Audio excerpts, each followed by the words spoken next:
대표를 맡게 된 공과대학 산업공학과 박건수입니다. 저희 센터 배경부터 간단히 이제 말씀을 드리겠습니다. 모두 AI 기술이라는 것이 이제 물류 산업에 다 필요하다는 어떤 그런 현실에 대해서는 다들 잘 이해를 하고 계실 거라고 생각합니다. 이게 최근에 나왔던 기업들의 어떤 좀 주목할 만한 접근 같은 경우에는 이제 뭐 유통, 제조, 뭐 심지어는 이제 AWS 같이 약간 그 시스템을 서비스하는 기업에서도 이제 이런 AI를 활용한 또 물류나 재고 최적화에 굉장히 관심이 많습니다. 당연히 뭐 유통이라고 할 수 있는 뭐 편의점이라던가 이런 데도 굉장히 많은 상품을 굉장히 다양한 곳에 계속 분배를 해야 되기 때문에 어떻게 최적화를 하냐에 따라서 이제 품절이나 아니면 남는 재고의 어떤 개수를 줄일 수 있는 방안이 있겠습니다. 그리고 제조업에서는 어떻게 이제 원재료들을 적시에 가지고 와서 우리가 필요할 때, 생산에 필요할 때 사용을 하고 창고에 보관하는 물량을 최소화할 것인가에 대해서 이제 구매 최적화에 대한 AI를 사용하고요. 또 이제 어떤 클라우드 서비스 프로바이더 같은 경우에는 이제 기업에 일단 클라우드를 설치를 해놓고 나면은 그 기업에서 주문과 제조에 대한 굉장히 많은 데이터들이 발생하니까 그 데이터를 활용해서 그 기업의 어떤 재고 최적화를 해줄 수 있다라는 그런 이제 솔루션들을 만들어서 AI라는 이름으로 많이 보급을 하고 있습니다. 특히 이제 국내 대기업들, 물류 기업들이 전부 다 이제 이쪽 물류 자동화 또는 물류 인공지능 이쪽의 기술에 이제 굉장히 많은 관심을 보이고 있고요. 그래서 저희도 이제 그거에 대한 연구를 수행함과 동시에 이제 특히 물류에서 어떤 쪽에 좀 더 파급력이 좋은 큰 문제들이 있을까 생각을 해보니까 그 중에 하나가 이 신선식품인 것 같습니다. 특히 이제 신선식품 같은 경우에는 굉장히 빨리 소비가 돼야 되고 적시에 이제 들어와서 바로 나가는 특징이 있기 때문에 상당히 품절 확률도 높고 또 만약에 적시에 판매가 안 됐을 경우에 그 품질이 급격히 감소하기 때문에 이제 어떤 재고의 문제도 굉장히 심각한 부분이 있기 때문에 이 부분에서도 좀 파급 효과가 클 것이다. 그러니까 기본적으로 어떤 물류 산업 전체의 다양한 산업에 이용하는 AI 기술도 있을 것이고 특히 이제 신선식품만을 움직이는 데는 필요한 기술들이 좀 따로 있는 것 같습니다. 그래서 이런 것들에 대해서 이제 이번 물류 AI 센터에서 연구를 진행을 했고요. 처음엔 이제 관련 연구 동향 조사를 하고 그다음 이제 자체적인 어떤 연구 기술 축적을 위해서 전문가 활용 전문가 간담회도 하고 뭐 세미나도 좀 열었습니다. 그리고 이제 물류 연구 플랫폼 구축을 해서 요걸 이제 가지고 공동 연구를 좀 더 제안을 하기 위해서 약간 한 스텝을 더 나가고자 하는데 이 부분은 아직 좀 진행 중인 상황이 되겠습니다. 저희 센터의 멤버는 공과대학 산업공학과뿐만 아니라 이제 건설환경공학부 쪽에서도 이제 참여를 하고 계시고 그다음에 경영대학 그리고 환경대학원에도 이제 물류를 하시고 있는 이제 허성호 교수님이 새로 발굴이 돼서 이렇게 지금 팀이 짜여져 있습니다. 네, 실제로 저희가 했던 세미나와 간담회 같은 경우에는 우선 퍼듀 대학에서 이제 저희 서울대를 방문하신 이제 이석천 교수님이 이제 또 산업공학에서 물류 전문가로 계시고요. 또 특히 이제 공장이나 어떤 공장 내에 있는 인트라 로지스틱스 안에서 로봇들의 운영을 하는 그 물량 최적화 부분을 연구하고 계시기 때문에 같이 협업 가능성을 좀 탐색을 하고 기술도 한번 세미나를 가졌습니다. 그리고 네, LG CNS 스마트 물류 사업부도 같이 방문을 해서 그쪽에서 이제 서로 연구하는 분야도 소개를 받고 저희가 지금 센터에서 하고 있는 연구를 소개를 해서 앞으로 이제 계속 뭐 산학 협력을 이어가려고 하고 있고요. 이제 요 2월 달 후반부에 아마 또 한번 미팅을 해서 좀 특정한 문제에 대해서 좀 더 깊이 이제 협의를 진행할 계획입니다. 그리고 뭐 또 강학습에 대해서 연구를 하고 있는 이제 국내 대학 뭐 예를 들어서 이화여자 대학교 민대기 교수님 등등 해서 이런 세미나를 진행하면서 저희 강학습에 대한 어떤 지식도 계속 습득을 하고 있습니다. 여기 나와 있지는 않은데 뭐 삼성 SDS에서도 똑같이 물류사업부에서 관심을 보여서 한번 강연을 갔다 온 적도 있고요.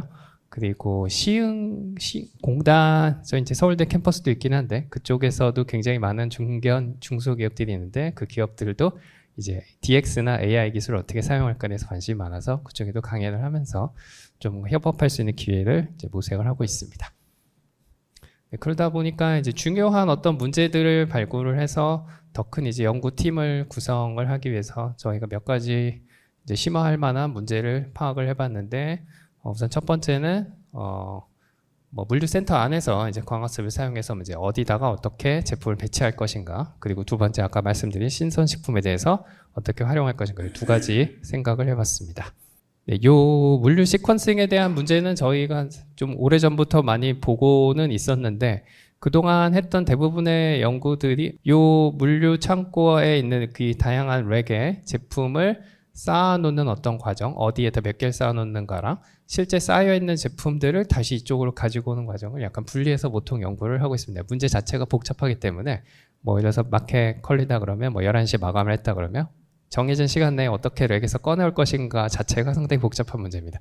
그 다음에 창고에다가 그러면 오늘 나갈 제품이 몇 개가 될 것 같으니까 미리 쌓아놓는 작업들이 필요하고 이 두 개가 사실은 약간 분리돼 보통 연구가 되었기 때문에 저희 이제 요걸 좀 합쳐가지고 하나의 어떤 최적화 기법을 사용해서 연구를 할 수 없을까, 요걸 계속 이제 시도를 하고 있는데 가장 알맞는 방법이 이제 아무래도 강학습을 활용한 학습 기법이 될 것이라고 생각을 하고 있고요. 이 부분 이제 계속 연구를 진행하고 있고요. 또 연구를 좀 진행하다 보니까 이 물류 어떤 창고를 우리가 생각을 해봤을 때 이 부분이 B2B냐 B2C냐에 대해서 상당히 좀 극명하게 나눠집니다. 예를 들어서 이 창고가 바로바로 직접 고객에게 배송을 하게 되는 어떤 물류 창고, 말해서 쿠팡의 창고다 그러면 바로 최종 고객에게 가는 창고이기 때문에 최종 고객에게 무엇이 나갔는지를 알 수 있는 창고가 될 수도 있지만, 만약 이것이 무슨 B2B 창고라고 해서 뭐 어떤 제조기업의 큰 어떤 부품이나 아니면 완성품을 모아놓는 창고라고 하면 이게 이제 판매 대리점으로 가거나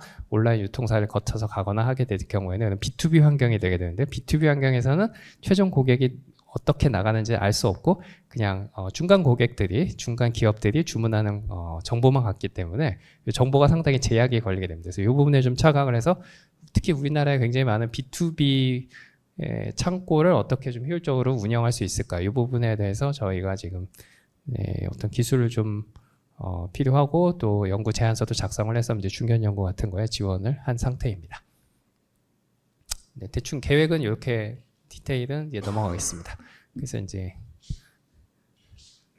그래서 이제 ACC나 뭐 PPO나 뭐 기존적인 어떤 방법들 이외에 요즘 최근에는 또 되게 간단하다고 생각하실 수 있지만 어떤 밴딧 알고리즘도 굉장히 어떤 특정한 재고 정책이 알려져 있을 때 그 어떤 파라미터를 최적화하는데 굉장히 유용하다는 것을 저희가 발견을 해서 이제 기존에 있던 거 플러스 이제 밴딧이나 뭐 톰슨 샘플링 같은 걸 활용한 방법들도 저희가 지금 좀 연구를 시작하고 있습니다. 네, 그다음 이제 신선식품 같은 경우는 역시 워낙에 수요의 변동성이 크고 팔 수 있는 기간이 제한돼 있다 보니까 굉장히 변동성을 어떻게 예측을 잘 해나가면서 그 재고를 최적화하냐가 큰 이제 제약인데요. 기존의 보통 어프로치들은 수요 예측을 열심히 딴 부서에서 하고 그 수요 예측을 기반을 해서 재고는 그럼 몇 개를 만들 것인가가 약간 두 개가 분리되어 있는 보통 프로시저를 갖고 있습니다. 그래서 그거를 두 개를 합쳐서 수요를 학습해 나가면서 동시에 재고도 몇 개를 가지는 게 좋을까를 동시에 학습하는 게 아마도 인공지능 모델로는 가능하지 않을까 생각을 해보고 있고요. 그래서 그런 어프로치로 저희가 이제 신선식품에 활용할 수 있는 어떤 물류 AI 또는 재고 AI 알고리즘을 하나를 개발을 하려고 이제 계속 연구를 진행하고 있습니다. 이게 잘 진행이 되면 이제 신선식품들의 어떤 퀄리티에 따라서 우리가 재고 품목을 하나씩 관리를 할 수 있게 되고 고객에게도 이제 필요한 퀄리티의 제품들을 하나씩 이제 보내줄 수가 있게 되고요. 굉장히 신선한 제품부터 시작해서 약간 퀄리티가 떨어지기 시작했을 때 가격을 다르게 주거나 아니면 뭐 소비 기간이 다를 때 뭐 굉장히 신선한 제품과 그래서 과일 같은 경우에는 바로 드실 수 있는 제품, 그다음에 며칠 지나면 드실 수 있는 제품, 이런 것들 패키징화 해가지고 하나로 관리해서 고객에게 주는 이런 방법들이 가능할 거라고 생각하고 있습니다. 이게 사실은 제품의 퀄리티까지 생각을 하면 어떤 상품의 수 곱하기 제품의 퀄리티가 뭐 5개면 곱하기 5가 되고 10개면 곱하기 10이 되고 이런 식으로 굉장히 생각해야 되는 어떤 베리어블들의 숫자가 늘어나게 되는데 이런 것들 정리하는 방법으로 역시 적절한 강학습 알고리즘이 적용이 될 수 있을 거라고 생각하고 있고요. 이 부분도 계속 학습을 하면서 저희는 이제 공부를 해나가면서 좀 더 큰 어떤 연구 제안서 같은 거를 준비를 하고 있습니다. 마지막으로 요거 두 개를 하다 보니까 또 어떻게 하다 새롭게 연결된 주제도 하나가 있었는데요. 이 부분은 이제 응급실입니다. 이제 보통 의료 AI다 하면은 약간 이제 새로운 어떤 치료법을 개발을 하거나 어떤 새로운 어떤 의료 장비를 개발하는 쪽에 주로 이제 생각할 수가 있는데 최근에 저희가 알게 된 바로는 이 응급실 같은 경우에 굉장히 환자들이 급하게 치료를 받아야 하는 상황임에도 불구하고 이제 가용할 수 있는 베드, 그 다음에 의료진의 숫자 이런 것들이 한계가 있어서 이제 뭐 언제 환자가 올지 모르는 상태에서 얼마나 준비를 해야 될지 모르고 또 응급실 전체 상황이 전체 그 병원에 있는 베드 숫자하고도 연결이 되기 때문에 어떤 요걸 이제 환자의 플로우로 봤을 때 이 부분 응급실에 있는 어떤 설비와 물자를 최적화하는 것도 어떻게 보면 물류 최적화 관점에서 굉장히 기여할 부분이 많다라는 것을 알게 됐습니다. 그래서 이 부분도 지금 병원과 협력을 해서 어떤 새로운 주제로 저희가 생각하기에는 굉장히 파급력 있게 제안을 할 수 있을 것 같고요. 이런 거에 관련해서도 뭐 기초연구실이나 그런 탈의 연구 제안서를 같이 준비를 해서 같이 한번 연구를 해보려고 수행하고 있습니다. 그래서 기본적으로 물류 AI에 대한 어떤 범위나 그 관련된 기술을 갖다 조금 더 확장을 하면 훨씬 더 다양한 문제 풀 수 있다는 것도 이번에 좀 알게 되었습니다. 네, 그래서 지금 말씀드린 바와 같이 여러 가지 물류에 대한 AI 기법을 계속 학습을 해 나가면서 관련된 그 서울대학교에 있는 교수님들과 함께 이제 플랫폼을 만들고 좀 더 큰 문제에 대해서 여러 가지 방안의 좀 제안서를 계속 시도를 해보고 있고요. 네, 그래서 아마 내년에 좀 더 풍성한 결과가 나올 수 있을 거라고 생각합니다. 네, 그리고 본 연구를 지원해 주신 AI 연구원에 다시 한번 감사드립니다. 감사합니다.